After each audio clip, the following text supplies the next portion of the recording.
Hey guys, long time no talk. What's going on? What's been happening? Not much has been happening in my life. I'll give you a bump date. I am 32 weeks pregnant.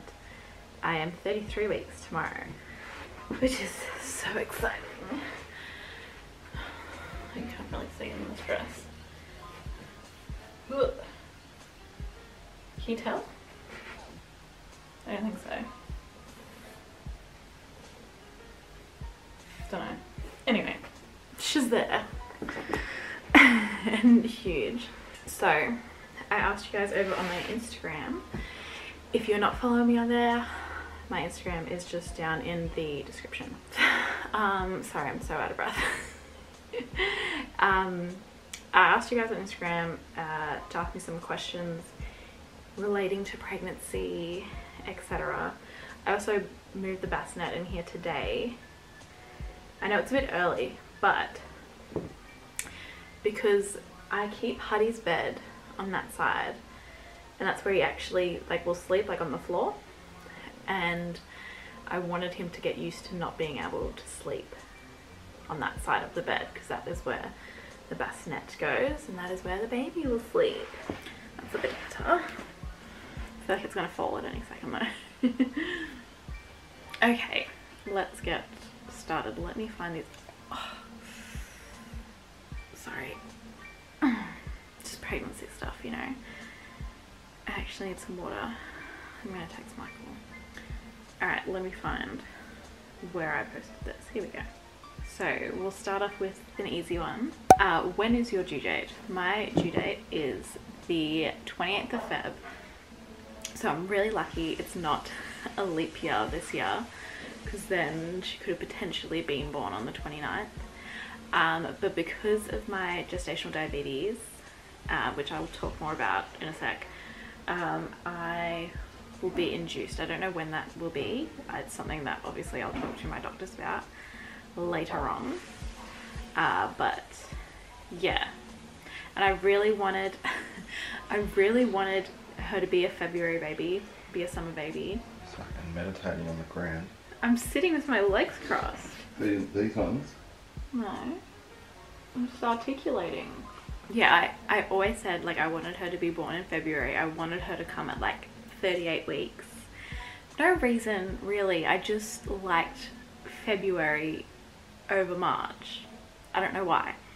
And the universe obviously took that the wrong way and gave me gestational diabetes that I need insulin for. And we're like, you're gonna have your February baby. So thanks. How many kids do I want? I always said I wanted 3 or 4, depending on how my pregnancy went.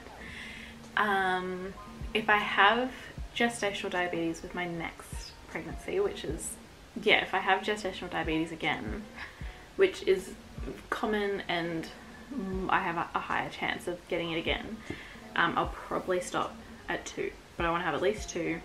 And I'll see how I go with my next pregnancy. They always say that the second pregnancy, you get so many more worse symptoms or whatever, so I'm a bit scared. Am I scared for labor? Not really. I've always said this, my whole pregnancy, I'm not that worried about it. I don't know. I try not to think about it. I know it's gonna be horrible or whatever, but I know in the end it's all worth it.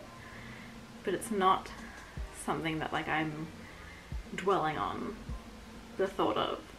I don't know. It's not something that I'm really thinking about, which I don't know, it's probably a good thing. Do I have a birth plan?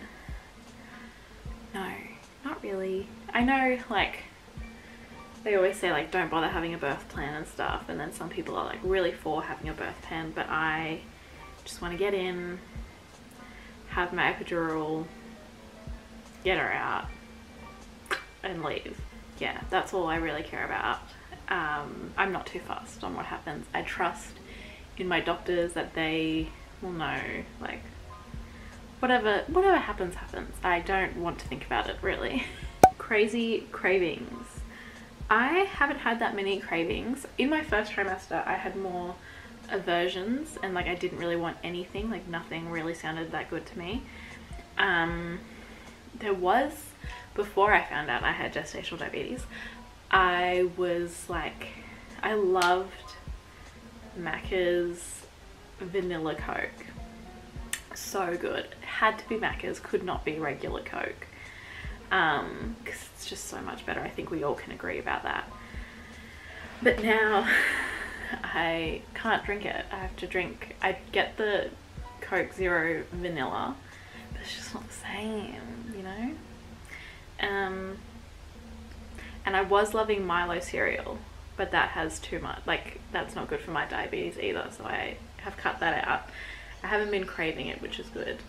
But yeah, I was eating it like every single day and I loved it.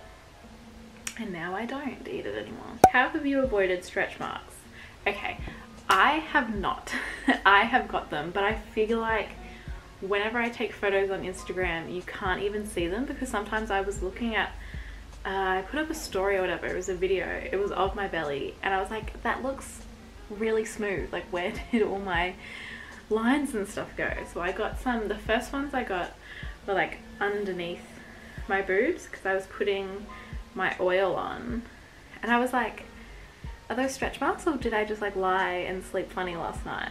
And then I looked later on in the day and they were still there. And I've got them on my hips as well. I'd show you, but I'm wearing a dress. They're not too bad, and I'm not too worried about them, because I feel like they'll go away and they'll fade, which is what a lot of people say. But yeah, I literally just use like whatever moisturizer or body oil is on special when I run out, and I'm not that fussed about it. I feel like they always say it comes down to genetics, but like my mum didn't have them, so I thought like I wouldn't get them, but then I got them and I was really upset. But now I'm over it. I don't care, it's fine, not that big of a deal. Everyone, most people get them, and I feel like no one really cares about them anyway.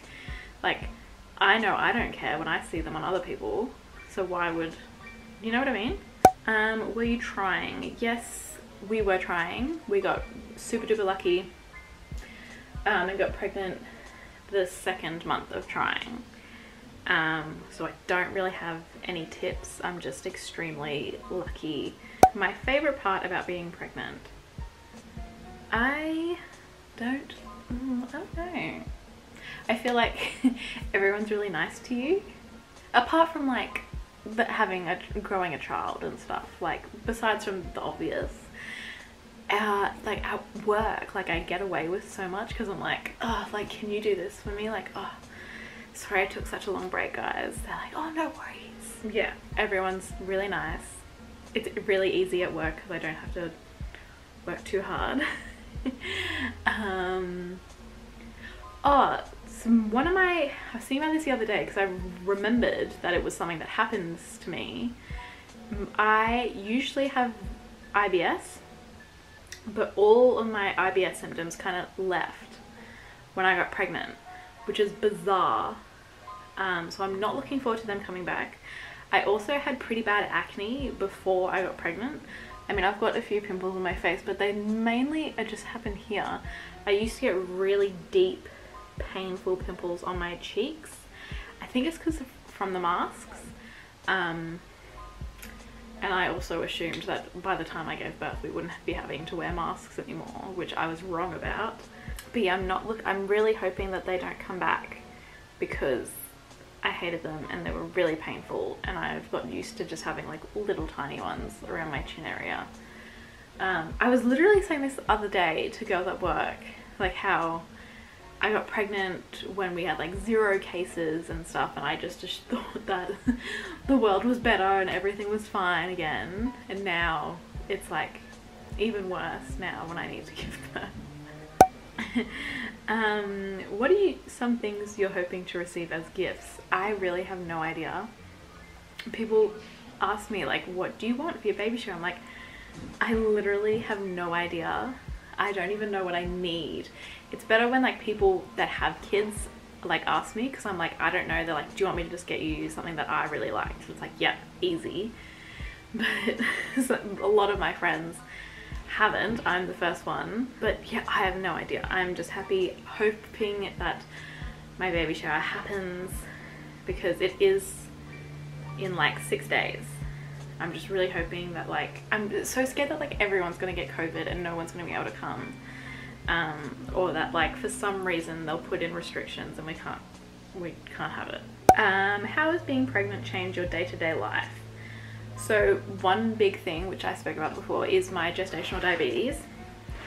So for those of you who don't know, I'm really bad at explaining it, but gestational diabetes, it doesn't matter like what you eat or how healthy you are or how much you work out.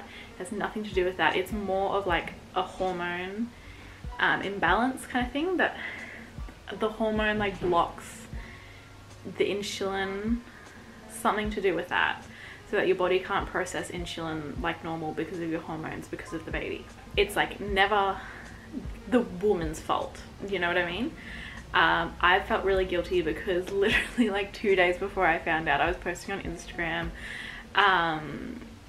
with like, I got a lot of KFC, and me and Michael literally had the same amount of KFC, and it was so good. But then when I got told I had gestational diabetes, I was like, oh my god, how could I have eaten this and let this happen to my baby? But yeah, it has nothing to do with that. So with gestational diabetes, I have to check my blood glucose levels 4 times a day. So I do one when I wake up, one after breakfast, one after lunch, one after dinner, or 2 hours after those meals. And yeah, and eat like low GI diet. And a low GI diet wasn't working for me, so I had to go on the next step, which is injecting insulin. So on top of pricking myself and checking my blood 4 times a day, I have to take insulin right before I eat a meal. So like a carb heavy meal, or a meal that's gonna have, you know, a few carbs in it. I don't usually do one with lunch, so I do one with breakfast. I don't usually do one with lunch because I'm usually pretty good with lunch. Lately I've been having for lunch at work, so it's like a small lunch. The sweet and salty popcorn, I love that at the minute, and that's pretty good for my blood sugar levels. Don't know how, but I find I don't need to take it with that. Then I do one before dinner, and then I have a different kind of insulin that I do before bed that lasts like overnight. So yes, and then that is why I need to be induced early, because that's what's happening in my body at the minute. So yes, that is how being pregnant has changed my life. I literally have to prick myself like 8 times a day. What's something that they don't tell you about being pregnant? There's probably a lot of things, but one thing that I literally sent a Snapchat to my friends yesterday is how uncomfortable like sitting can be sometimes. Currently I'm fine, but sometimes depending on where she is, it can be so uncomfortable just to sit up like this, especially if you're driving. So you're driving and you're sitting up like this. I get like the biggest kicks in the ribs, and you're trying to drive and you're just getting kicked in the ribs, and it's like, it hurts. It's indescribable, like getting kicked in the ribs from the inside. It really hurts. So just be aware of that. Getting kicked in the ribs hurts, and sitting upright sometimes can be really painful as well. Alright, that was all of my questions. Thank you guys so much. I've been meaning to do one of these for so long. But there's something just about, it's not even filming the videos, just editing them and being pregnant, something that I just not vibing with. That is why I haven't posted anything in so long. I'm so sorry. But I'm hoping now that I'll be on maternity leave. At the end of this week, I start my maternity leave. I'm so excited. That I can get back into a groove. There's so many videos that I want to film just about being pregnant and everything that I feel like I'm missing out on because I'm getting to the end of my pregnancy and I'm like, I haven't done this, I haven't done this. Thank you guys so much for watching. If there are any videos that you want me to do before I give birth, let me know. But besides from that, I will see you guys in my next video. And yes, thank you so much for watching. Don't forget to like, don't forget to subscribe. And that is all. Okay.